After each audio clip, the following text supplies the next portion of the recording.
anumang balita patungkol sa pag-pursue ng Pangulo sa impeachment or sa impeachment trial ni VP Sara. So yan po ay ating pinututulan at pinasisinungalingan po. Wala pong sinasabing anumang pagkumpiyansa na para mapatalsik o matanggal sa pwesto ang Vice President. Salamat po. Next question, Kenneth Pasyente, PTV. Hi ma'am, good morning po. Ma'am, with 6 administration-backed candidates in the Magic 12, how do you think this would help advance the President's legislative priorities po? Ngayon po, na naboto na po ang mga susunod na mga leaders natin, umaasa ang Pangulo na ang bawat isa, ang lahat sa kanila, na binoto ng sambayanan, ay tutugon sa pangangailangan ng taong bayan. Ang trabaho po nila ay para sa bayan, para sa taong bayan, hindi para sa ilang interes. So anumang kulay yan, wini-welcome po talaga ng Pangulo na makaisa ang bawat leaders natin para tugunan kung ano man ang problema at magbigyang solusyon ang pangangailangan ng mga kababayan natin. At inaasahan din po ng administrasyon ang presensya ng lehitimong oppositionist. Pero lalabanan po ang mga obstructionist na nagtatago sa pangalan ng oppositionist. Mga obstructionist na maaaring pansarili lamang ang kanilang ilalaban. Next question, Chloe Hufana, Business World. Morning po, Yusek.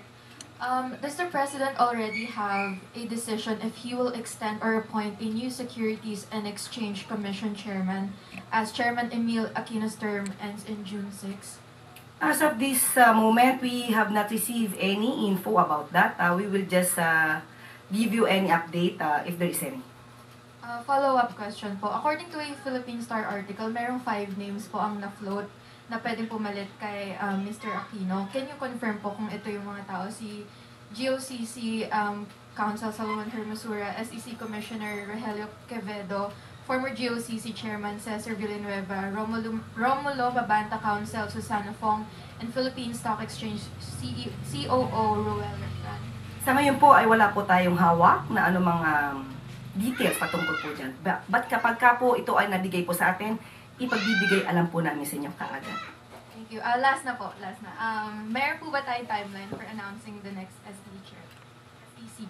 Wala pa po tayong detalye. Thank you po. Salamat po.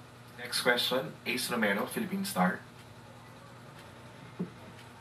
Yusek, kalahati po so far ng mga nasa Magic 12 sa Senate, senatorial polls, taga-alyansa. Yung iba po, mga kambing ni Pangulong Duterte, meron din po mga associated sa mga pink. Ano po ang assessment ng Malacanang dito given that the President campaigned dun sa alyansa all the way and ito po yung naging resulta? How would you assess this or how would you describe yung results na emerging ngayon sa senatorial polls? Yan po ang ibinoto ng taong bayan. Gagalangin po natin. At kung ito po'y makakatulong sa administrasyon, uulitin po natin kahit ano pang kulay po niyan. Dapat isipin po ng mga bagong halal na sila po ay magtatrabaho para sa bansa, para sa taong bayan, hindi pang personal na interes o interes ng kanilang mga kaibigan o kanilang mga sinusulong na tao. So ano man po ito, kapag po nalaman po nila na ang gagawing proyekto o programa ng Pangulo ay para sa taong bayan, umaasa po tayo na sila po ay makikisa. Meron din pong mga nag-attribute ng resulta na ito sa nangyayari po kay dating Pangulong Rodrigo Duterte, no? Kagaya po ni Senator De La Rosa, ni dating Chief Legal Counsel Salvador Panelo, sabi nila ito daw ay nagbabadya o nagre-reflect ng protest vote at sabi nga po ni dating Secretary Panelo, it's a thunderous repudiation of the Marcos administration and its relentless campaign to quote-unquote persecute the Duterte family. Ano po masasabi naman kanya? Do you share that view po? Yan lang po ang gusto nilang gawing naratibo. Unang-una po, kung may dapat managot, at ito naman po ay naaayon sa batas, dapat po managot. Hindi dapat po natin ikanlong ang sino mang maaaring maakusahan ng paggawa ng mali, maaaring gumawa ng krimen, dahil lang sa sinasabi nating pagboto. Tao po ang siyang humusga, tao po ang siyang bumoto, igalang po natin ang mga napili ng mga kababayan po natin. Wala po itong refleksyon kung ano man po ang sinasabi patungkol sa mga Duterte. So, overall po ba, masasabi po bang satisfied ang Pangulo sa naging resulta ng senatorial polls or at least ng emerging na resulta ng senatorial polls? Satisfied po ang Pangulo dahil nalaman po natin na iba pang mga naboto ay mayroon sariling dignidad, may sariling paniniwala, at ang karamihan po doon ay para sa bayan at hindi para sa ibang bansa. Salamat po. Follow-up question, Pia Gutierrez. Ay, ma'am. ESPN. Ma'am, yung midterm elections is always considered a referendum of the current administration. Given the results of the midterm polls, is Malacanang still confident na hawak pa rin ng administrasyon ang suporta ng taong bayan? Naniniwala pa rin po ang Pangulo na malaki pa rin po ang suporta ng taong bayan sa administrasyon sa ngayon. Tandaan po natin ang kahuli-hulihan pong survey ay nagpapakita po ng mataas na trust rating po ng Pangulo.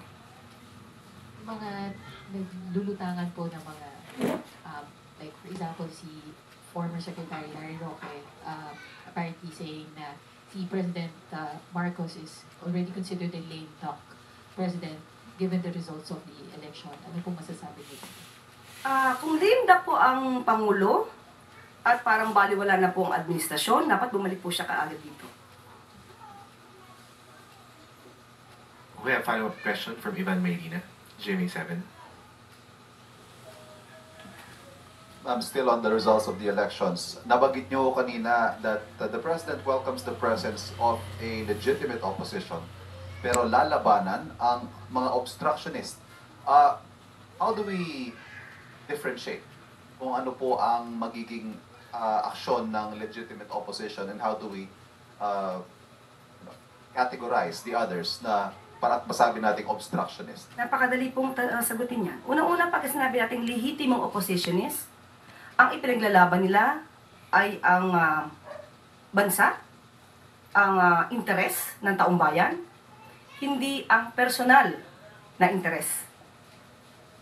Obstructionist, walang gagawin, kundi manira, walang makikitang maganda sa ginagawa ng gobyerno, at ang sariling interes lamang ang gustong palagawin. But isn't that a thin line, itong distinction po na ito? Hindi ko masasabing thin line lang yon.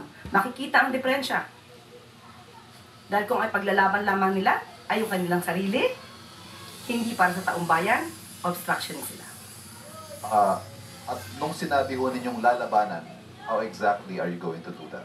Kung gagawa man sila ng fake news, kung ano-ano mang mga balita o ano-ano mang mga statement na maaari makasira sa gobyerno ng walang pasihan, ito po ay ating tutugunan kagad. Thank you. Next question, Bettina Unite, Manila Bulletin. Good morning, Yusek. Regarding po naman sa incident, sa sand dumping incident po sa West Philippine Sea, ano po yung mga specific environmental regulations or laws that were potentially violated in the sand dumping incident? And ano-ano po yung mga agencies po na responsible for enforcing these regulations? And also, can the palace provide po yung details on the scope and timeline po of the thorough investigation na pinautos po ni Presidente? Okay, sabi nga po natin, ito po ngayon ay may ongoing investigation. Hindi po natin masasabi ang pinakadetalye nito dahil medyo sensitibo po ang mga issues dito.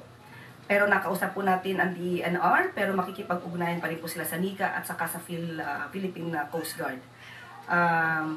Siguro yun lang po ang aking maibibigay na detalye. Kung sino po ang lumabag dito, maaari po silang kasuhan ng paglabag sa RA 7942 at RA 120641 or Philippine Maritime Zones Act at ang isa ay Philippine Mining Act.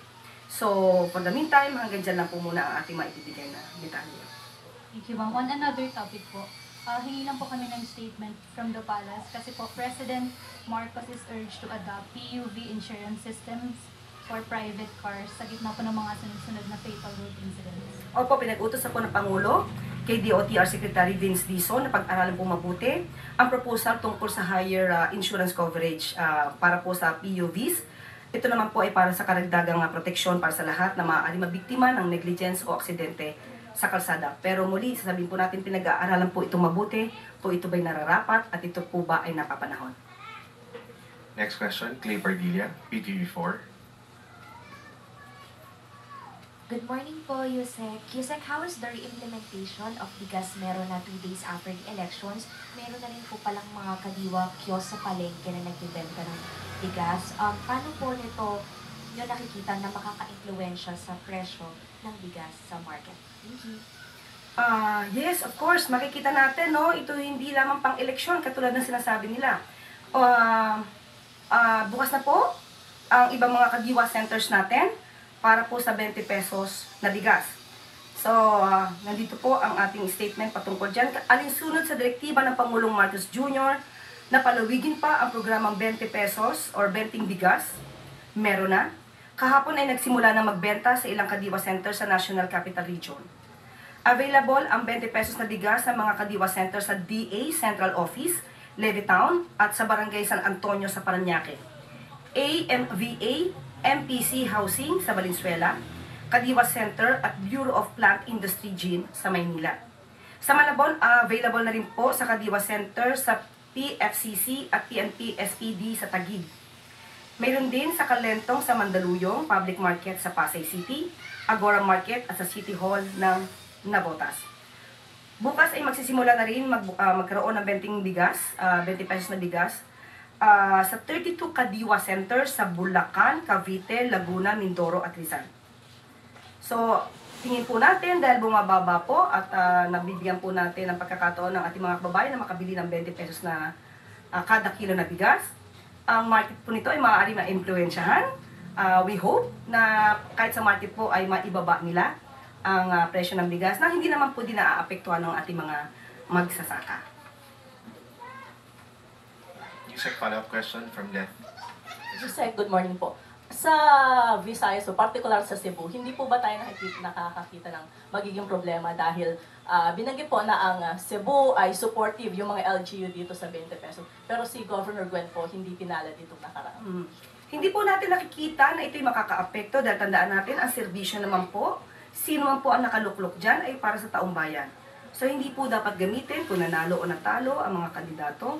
Ito po ay para sa taong bayan. So dapat po sana ang lahat na mga makatulong sa kanilang mga constituents ay maging bukas ang kanilang isip at bukas ang kanilang puso sa pagtaguyod ng programang ito. Si Claire. Okay, at huwag po nating kalimutan ang mga programa ng Pangulo na bukas centers. Tandaan po natin, may 51 na po na bukas centers, libreng laboratory services, pati po ibang mga operasyon katulad ng katarata.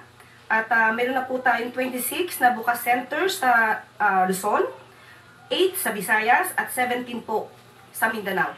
So sa mga kababayan natin, tulungan po natin ang Pangulong Marcos Jr. at ang administrasyon upang mapagpatuloy ang magandang programa para sa taong bayan. Bigas at bukas. At dito po natatapos ang ating briefing ngayong araw. Maraming salamat Malacanang Press Corps at magandang tanghali sa bagong Pilipinas.